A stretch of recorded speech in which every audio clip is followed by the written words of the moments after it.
What's up, guys? You're listening to the FYI podcast, where we take your questions about faith, life, adulting, relationships, finances. I'm Josiah Keneally. And I'm Mike Keneally. And we're your hosts. Thanks so much for tuning in, for watching, for listening, and for leaving us a comment, a review.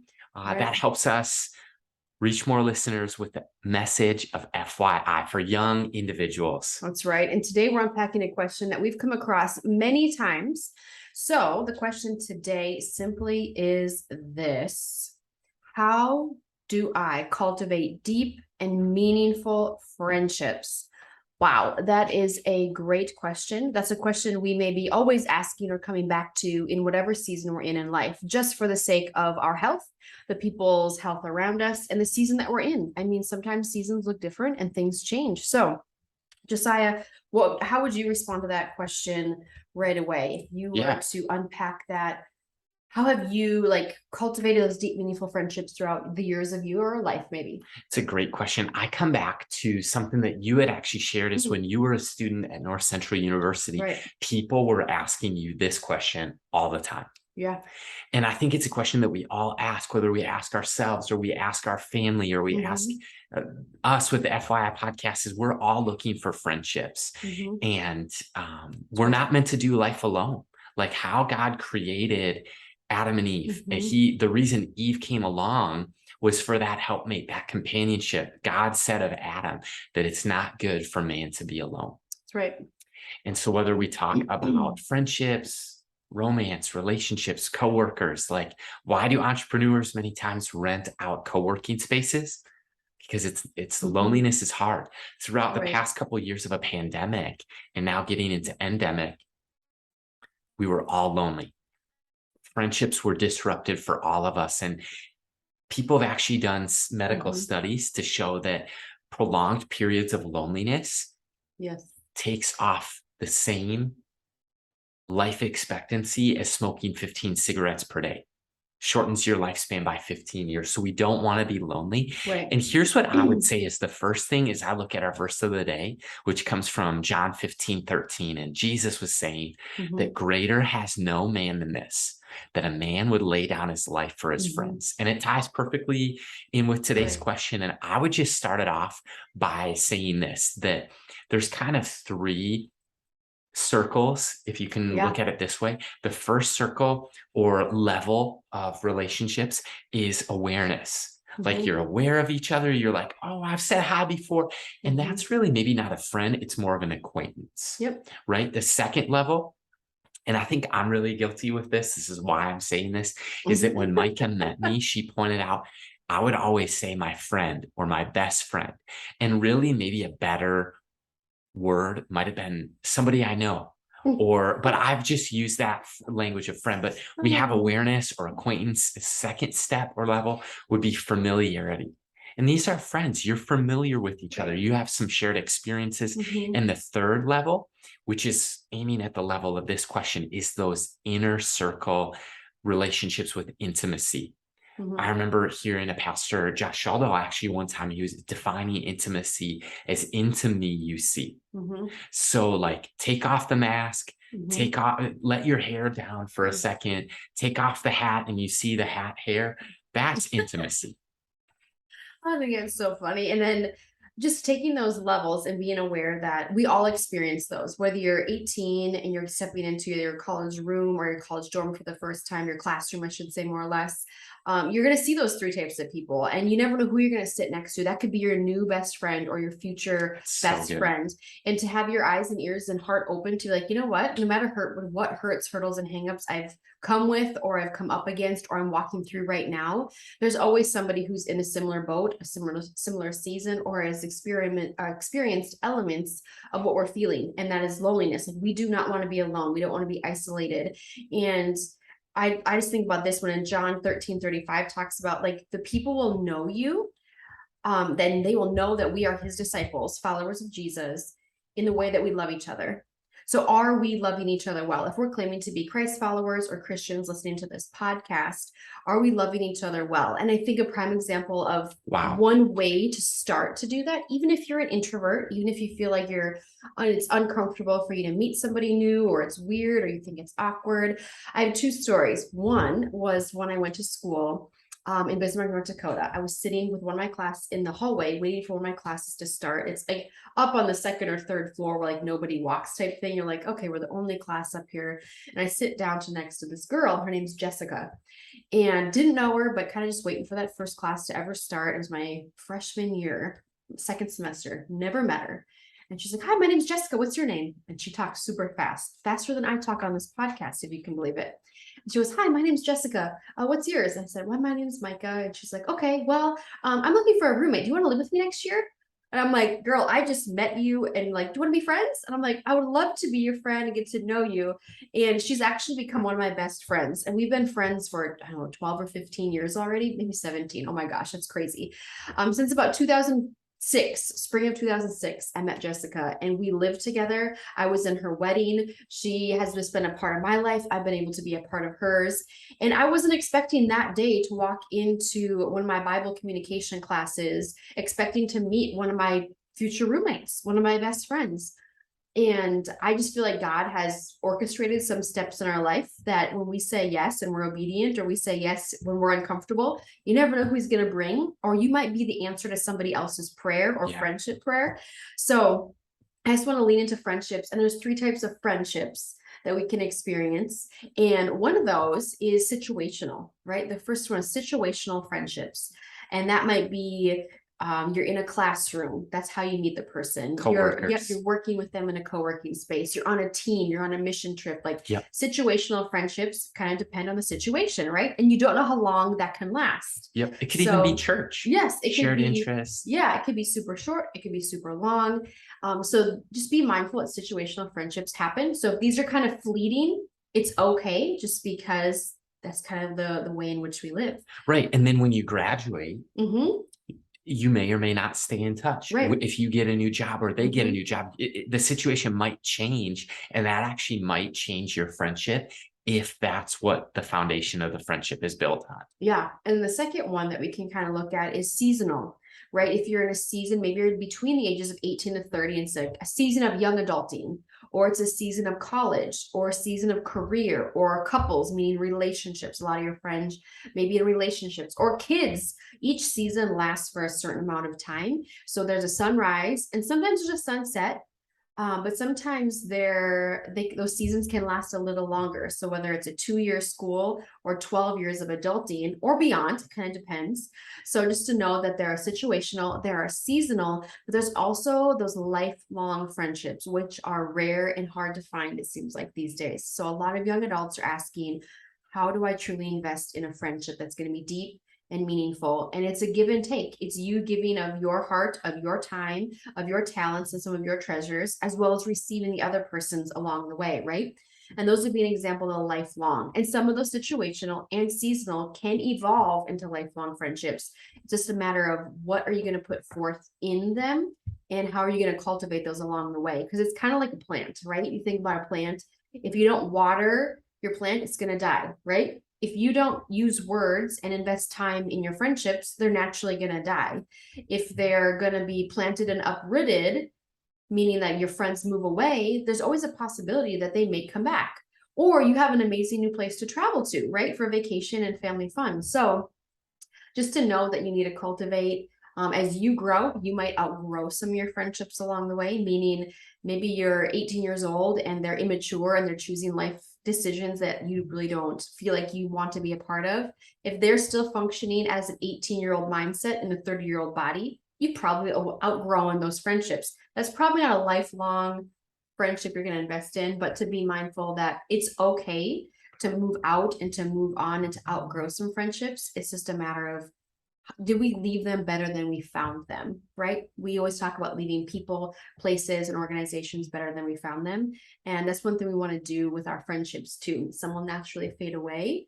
Some will move away, and some will be a lifelong investment. So Josiah, what do you want to add to that? Anything? You keep Here's looking. You got some well, thoughts. no, no, here's what I was just like personalizing it. And Yeah. I want to get really practical to answer this question. Like if you're lonely or if you're just in a season where you're like, man, how do I just graduated or I just moved to a new city or I'm in a new season of life where I'm not in high school anymore. I'm not seeing the same people all the time, 24/7, or Right. like some of those natural transitions have happened. Here's what I would say, getting really practically, the first thing, we are all looking for friends. So my challenge to the listener today would be become a person Mm, of the first move.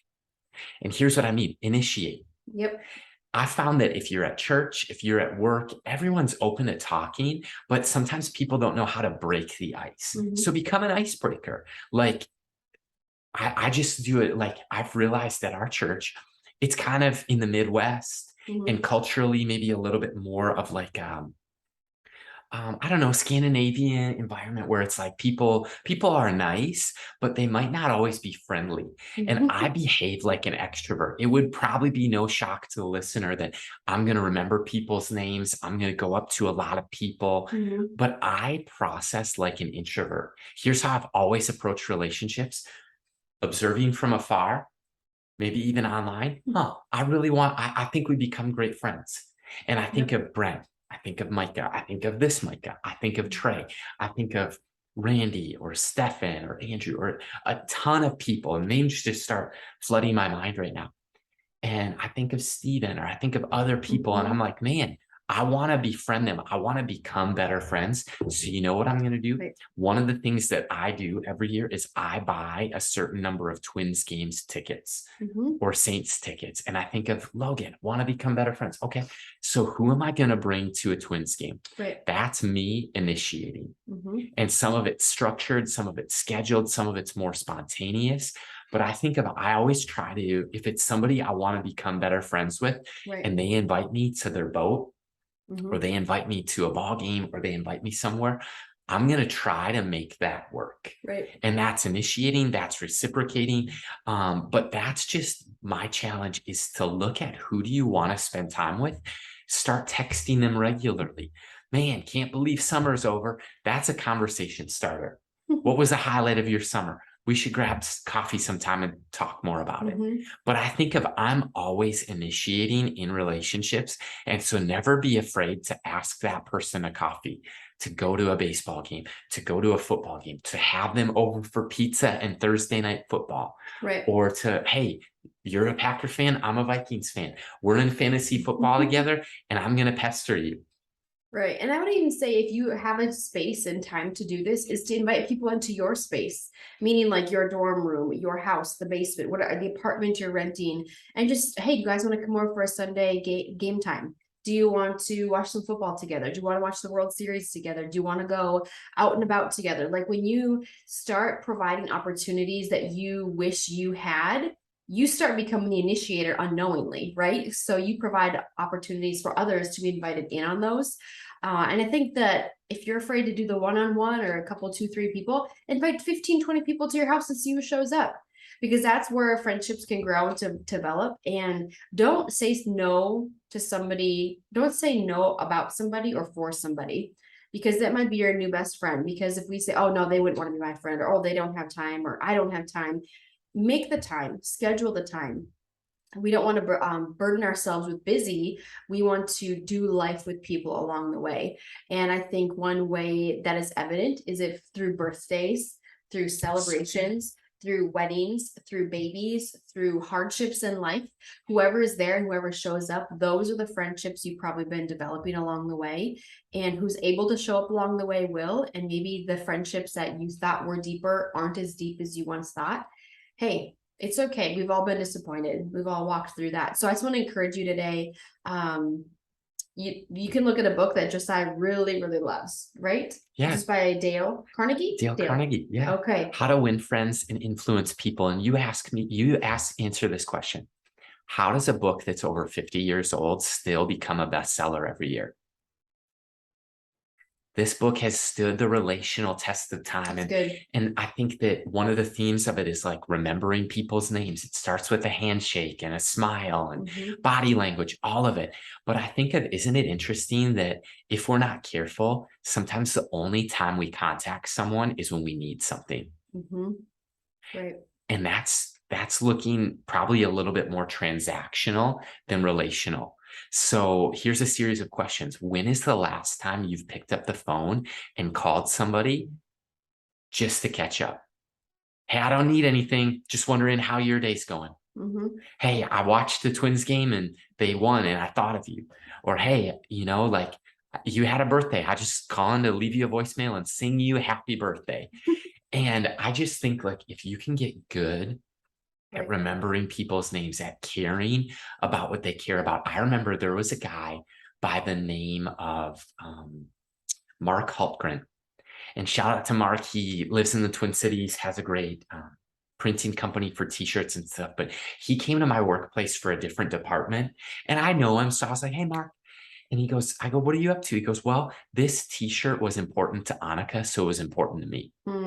And that is like the ultimate leadership lesson right there. If it matters to Micah, it matters to me. Why? Because it's important to her. I think of why do people love going to Chick-fil-A? Because they say my pleasure. They're kind. And so like even our friend Justin Lathrop, he wrote a book called The Likeable Christian. And his whole thesis of the book was like the things that you do online, what if they apply to real life? Like way back when it was Facebook, it was like poking. Remember when there was poking? Yes. And like did that, what I always do, if I like somebody, I go up and I like give them a little poke. Or if I like somebody, I'm going to call them or wish them a happy birthday. Or here's something. We talked to a friend who was launching a podcast and he's like, man, I feel like nobody shares about it. So I was like, sharing is it's like what we're teaching our daughters to do, right? Right. It's like, no, we share with each other. We encourage each other. Daniel Tiger, he has a song. You can have a turn, then I'll get it back. Right. We have a slide in our backyard now. Now it's her turn. Okay, it's your turn. Now it's their turn. Right. And so taking turns, sharing, being kind, liking, commenting, but beyond social media, like, hey, how can I pray for you? Right. I guess it's just what I'm passionate about.